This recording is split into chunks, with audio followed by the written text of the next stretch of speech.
Sa iban pa nga balita lokal, nagalaom ang Punong Barangay sang Tacas, Jaro, Iloilo City nga mapadayon ang pag-trabaho sa flood mitigation project sa ilang nga barangay. Ini nga proyekto ang sa idalom sang Iloilo City District Engineering Office kag gina-obra sang kontraktor nga Alpha and Omega General Contractor and Development Corporation. Sa interview sang Bombo Radio kay Punong Barangay Joseph Pural, iyagin pahayag nga temporaryo anay nga naguntat ang konstruksyon sang proyekto kag ginsiling sa mga trabahador nga nagahulat sila sang mando kung sano ini padayunon. Pahayag ni Pural, importante gid para sa ilang flood control project para nga maprotektahan sila sa baha kung magbubo ang mamunog nga ulan kag bisan magbagyo. Nahibaluan nga ini nga proyekto ang isa sa natukiban sang Iloilo City Government nga wala sang mayor's permit. Ang kontraktor ang isa man sa siyam ka construction companies nga ginapanag-iyahan sa mga diskaya nga ang lisensya gin-revoke sang Philippine Contractors Accreditation Board o CONPICAB.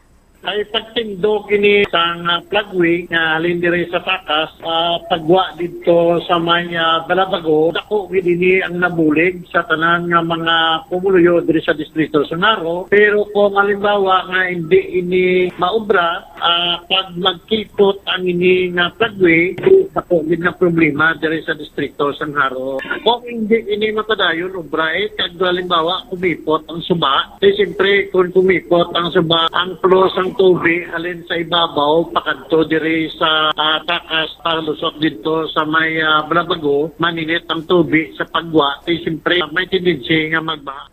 Nabatian ang pahayag ni Punong Barangay Joseph Pural.